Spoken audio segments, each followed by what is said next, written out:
March 6, 1945. Cologne, Germany, one of Germany's largest cities, now a wasteland. Allied bombing had destroyed 90% of the city, but German forces still held parts of it. Fighting street by street, building by building, an American M26 Pershing tank, the most advanced tank America had, rolled through the ruins. Tank number T-26E3, Eagle 7. Crew, 5 men. Commander, Sergeant Bob Earley. Gunner, Corporal Clarence Smoyer. Driver, Private William McVey. Loader, Private John DeRiggi. Bow gunner, Private Homer Davis. They were supposed to be with their unit. The 3rd Armored Division was advancing through Cologne, but Eagle 7 had taken a wrong turn. Now they were alone, deep in enemy territory, surrounded by buildings full of German soldiers. German infantry watched from shattered windows. They had Panzerfausts, shoulder-fired anti-tank rockets. One good shot could destroy the tank, kill everyone inside. The Germans were waiting for the perfect moment. Inside the tank, the 5-man crew knew they were in trouble. They could hear German voices, footsteps, the sound of Panzerfausts being loaded. They were cut off, outnumbered, surrounded, with no backup coming. This is the story of how 5 Americans held an entire German town for 10 hours, fought 300 enemy soldiers, destroyed a Panther tank in legendary combat, and all survived to tell the tale. The M26 Pershing was America's answer to German heavy tanks. It had 90mm main gun, could penetrate German armor. Thick frontal armor, could withstand German 75mm guns. 46 tons, heavy but mobile. 5-man crew. It was the most advanced tank America had ever built, but it arrived late. The first Pershings didn't reach Europe until January 1945. The war was almost over. Most American units still used Sherman tanks. Good tanks, but outgunned by German Panthers and Tigers. When Eagle 7 arrived in Belgium in February 1945, soldiers gathered to see it. They'd heard rumors about this new super tank. Now here it was, massive, powerful, intimidating. Sergeant Bob Earley was assigned as commander. He was 24 years old. From Pennsylvania, he'd been fighting since Normandy. Good soldier, experienced, but he'd never commanded a Pershing before. None of them had. Corporal Clarence Smoyer was the gunner, 21 years old. From Pennsylvania, quiet, focused, excellent marksman. He'd trained on Shermans. Now he had to learn the Pershing's 90mm gun. Different weight, different ballistics, different everything. Private William McVey, driver. Private John DeRiggi, loader, and Private Homer Davis, bow gunner, completed the crew. All young, early 20s, all experienced tankers, but none had combat experience in a Pershing. March 5th, 1945.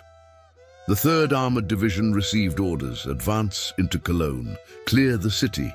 The Germans were defending desperately. It would be brutal urban combat. March 6th, 1945, dawn. American tanks entered Cologne. The city was apocalyptic, destroyed buildings, rubble-filled streets. The famous Cologne Cathedral still stood, damaged but intact. Everything else was ruins.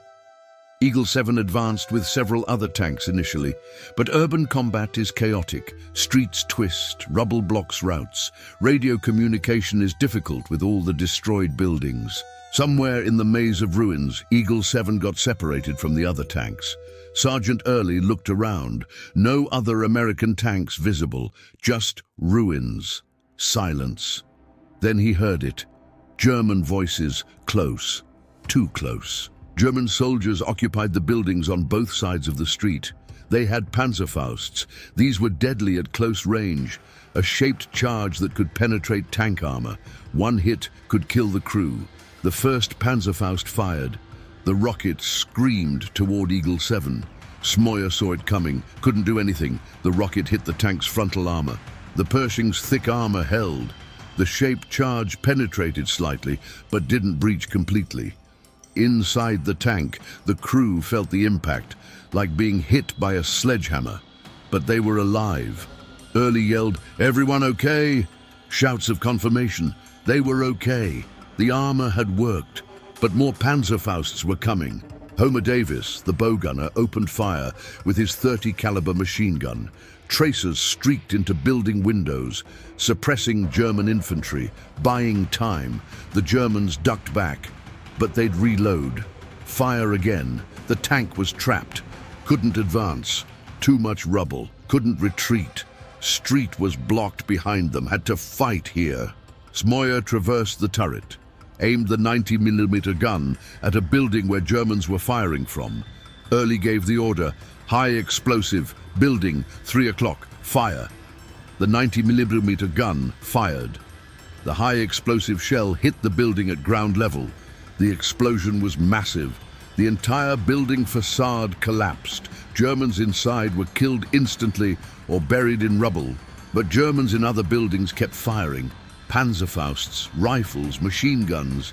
Eagle 7 was surrounded, taking fire from multiple directions. McVey tried to maneuver, forward, back, looking for a way out. But every street was blocked. Rubble, destroyed vehicles, bomb craters. They were stuck. Earley tried the radio, called for backup, called for other tanks, but the signal was weak. Too much interference from destroyed buildings. He couldn't reach anyone. The crew realized they were alone. No backup coming. Surrounded by German infantry. Had to survive on their own. Earley made a decision. We hold this position. We make them pay for every attack. We don't give up this tank. At 10:47 a.m., everything changed. A German Panther tank appeared at the end of the street, 300 yards away, turret turning toward Eagle 7. The Panther was formidable. 75mm high-velocity gun could penetrate most American armor. Sloped frontal armor, difficult to penetrate. 45 tons, lighter than Pershing but faster. Battle-tested design. This was the tank that had terrorized American Shermans for 2 years. Smoyer spotted the Panther through his periscope.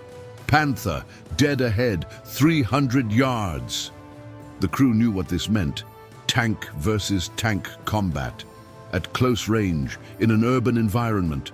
One shot could decide everything. For a moment, both tanks were motionless, both crews assessing, calculating, preparing. This was the moment of truth. American Pershing versus German Panther. Which tank was better? Which crew was faster? Smoyer centered his crosshairs on the Panther. The range was perfect for the 90mm gun, but the Panther's frontal armor was thick, sloped. He'd need a perfect shot. The Panther's gun was also traversing, aiming at Eagle 7. The German gunner was doing the same calculations. Both tanks were about to fire. Smoyer waited for the perfect moment, breathed slowly, controlled his heartbeat. His entire world narrowed to that gun sight. The Panther, the shot. Earley, fire when ready. Smoyer fired. The 90mm gun roared. The armor-piercing shell left the barrel at 2,800 feet per second. Flight time to target, less than half a second. The shell hit the Panther's lower front plate, right where the armor was thinnest. The shell penetrated, punched through, entered the fighting compartment. Inside the Panther, the armor-piercing shell hit stored ammunition. The ammunition exploded, then more ammunition. Chain reaction. The entire tank erupted in flames. The Panther's turret blew off, landed 10 feet away. The entire hull was engulfed in flames. The German crew never had time to fire their gun. They were dead, killed instantly when the ammunition exploded. Inside Eagle 7, the crew erupted in cheers. They'd done it, killed a Panther in a straight duel. The Pershing had proven itself. What the crew didn't know, an Army combat cameraman had filmed the entire duel. From a building 100 yards away, the footage would become famous, one of the most iconic tank versus tank battles ever recorded. The footage showed everything. The Panther appearing, both tanks stopping, the shot, the explosion, the burning Panther. It was proof, documentary evidence. American tanks could beat German tanks. The myth of German invincibility was broken, on film, for everyone to see. But killing the Panther didn't solve the main problem. Eagle 7 was still surrounded, still cut off. And now the Germans knew where they were. German infantry, estimated 200-300 soldiers, were in the buildings around Eagle 7. They'd just watched their Panther get destroyed. They were angry, and they had orders: destroy that American tank at any cost. The Germans coordinated. Multiple Panzerfaust teams, positioned in different buildings. They'd fire simultaneously, overwhelm the tank. At least one shot would penetrate. Eagle 7's machine guns were firing constantly. The bow gunners 30 caliber, the commanders 50 caliber. Tracers streaking into windows, keeping German infantry suppressed. DeRiggi, the loader, was working non-stop. Grab shell, load, close breach, stand clear, wait for shot, repeat.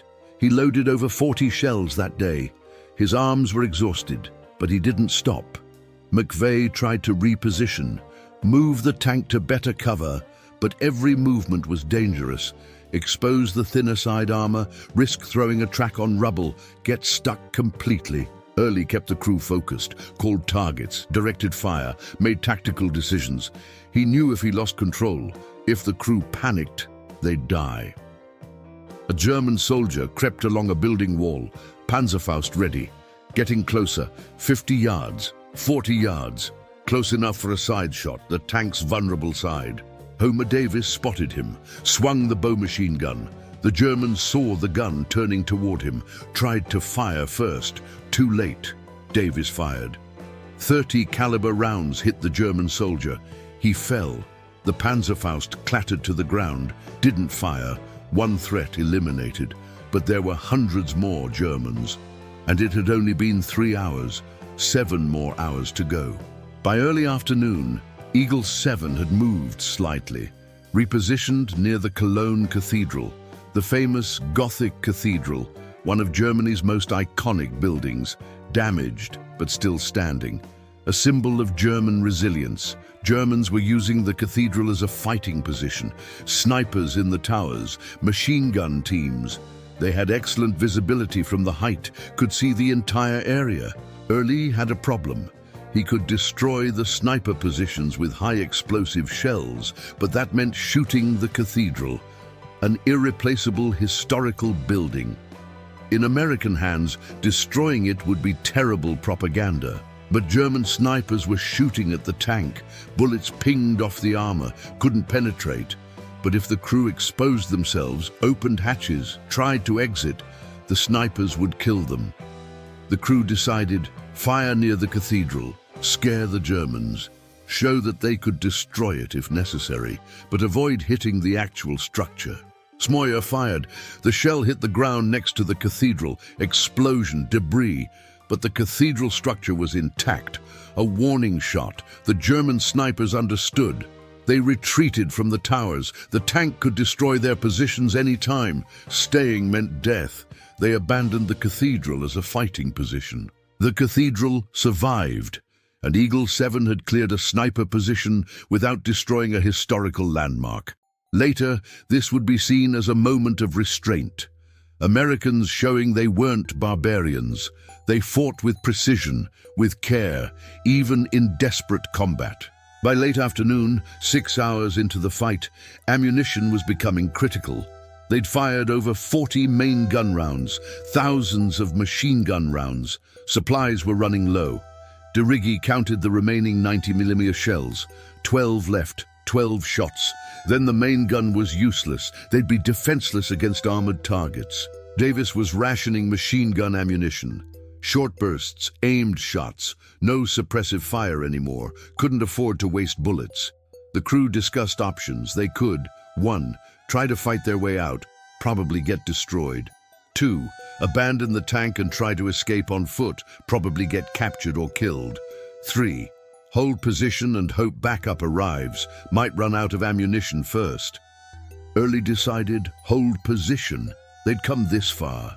Killed a Panther, held off hundreds of infantry, survived 6 hours.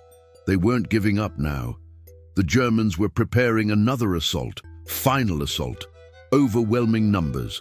They knew the tank had to be running low on ammunition. This was their chance. Eagle 7 prepared. Main gun aimed at the most likely approach. Machine guns covering other angles. Every crew member ready. This was it. The final stand. At 5:00 p.m., 10 hours after the ordeal began, the crew heard something beautiful. Tank engines, American engines, multiple tanks coming closer. 3 Sherman tanks and 2 companies of infantry appeared. The 3rd Armored Division had finally fought through to this sector.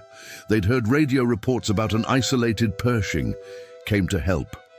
Inside Eagle 7, the crew was exhausted, emotionally drained. They'd been fighting for 10 hours, thought they might die, but they'd survived. Help had arrived. American infantry moved through the buildings, clearing German positions, room by room, building by building. The Germans who'd been attacking Eagle 7 all day were now being hunted. Some Germans surrendered, others tried to escape, others fought to the death. The urban combat continued, but Eagle 7 was no longer alone.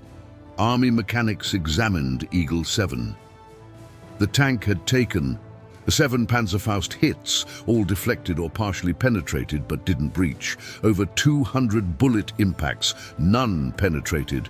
3 artillery near misses, countless small arms fire. The tank was damaged, but functional. And more importantly, all 5 crew members were alive, uninjured, exhausted but alive. The combat cameraman who'd filmed the Panther duel showed his footage to Army public relations officers. They were stunned. This was unprecedented. Clear footage of American tank destroying German tank. Perfect propaganda material. Within days, the footage was being shown to troops across Europe. Morale soared. American tankers had feared Panthers. Now they saw a Pershing destroy one. Proof that American armor could compete. Within weeks, the footage reached America. Newsreel theaters showed it before movies. Americans at home saw their soldiers winning, saw the Pershing, the new supertank, in action. The war was ending. Victory was near. Clarence Smoyer became famous. The gunner who killed a Panther. His photo appeared in newspapers. His hometown celebrated him. But Smoyer himself was quiet about it. He said, "I was doing my job. Any gunner could have made that shot. I was just lucky to have the chance."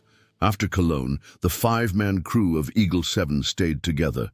They fought through the rest of Germany, March 1945 to May 1945. They survived the entire war. Bob Earley received a Silver Star for leadership during the Cologne battle. The citation read, "For gallantry in action against the enemy." Sergeant Earley commanded his tank with exceptional skill during a 10-hour engagement against superior enemy forces. His leadership and courage saved the lives of his crew and contributed to the capture of Cologne. Clarence Smoyer survived the war, returned to Pennsylvania, worked as a machinist, rarely spoke about his combat experiences. In 2013, at age 89, he was interviewed for a documentary. He watched the Panther duel footage for the first time in decades. He cried. He said, "That was the most terrifying moment of my life, but also the moment I'm most proud of." William McVey became a truck driver after the war. He said driving civilian trucks was peaceful after driving a tank through combat. He attended tank crew reunions until his death in 1998. John DeRiggi and Homer Davis both lived into their 80s.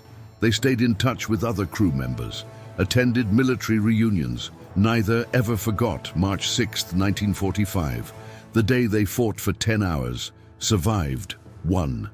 The Cologne tank duel became one of the most studied tank engagements in military history. Why? 1.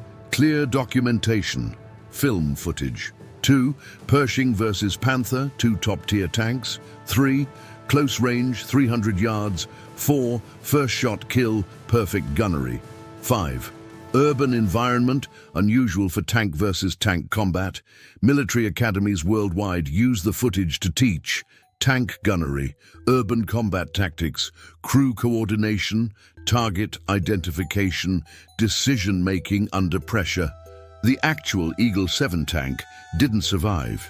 It was either scrapped after the war or lost in post-war reorganization. But several Pershing tanks have been restored and marked as Eagle 7 in tribute. They're displayed in tank museums across America.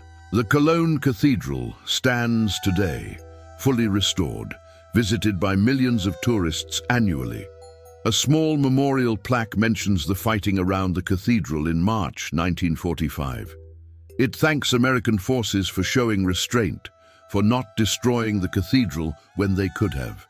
The image of the burning panther, captured in combat footage, became iconic. It appears in history textbooks, documentaries, military manuals, tank museums, video games. It's one of the most recognizable images from World War II tank warfare. The 5 crew members of Eagle 7 are honored at the National World War II Museum in New Orleans. Their names are listed among tank crews who performed exceptional actions. Sergeant Bob Earley, commander; Corporal Clarence Smoyer, gunner; Private William McVey, driver; Private John DeRiggi, loader; Private Homer Davis, bow gunner. 5 Americans, 1 tank, 10 hours of combat against 300 enemy soldiers and a Panther tank. All survived. The story of Eagle 7 is remarkable not just because they survived, but because they did everything right. Perfect gunnery, smart tactics, excellent crew coordination, discipline under fire, and a bit of luck. The Cologne tank duel proved several things. 1. American tanks could compete with German tanks when properly designed. Pershing matched Panther. 2. Crew training mattered more than tank specifications. Smoyer's shot was perfect. 3.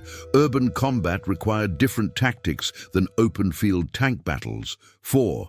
5 soldiers working together could accomplish incredible things. These 5 men, average age 22, went into combat in a brand new tank they'd barely trained on, got separated from their unit, got surrounded by enemy forces, and instead of panicking, they fought for 10 hours against impossible odds. They destroyed a Panther in legendary combat, held off 300 German soldiers, survived with 0 casualties, and created one of the most famous pieces of combat footage in military history.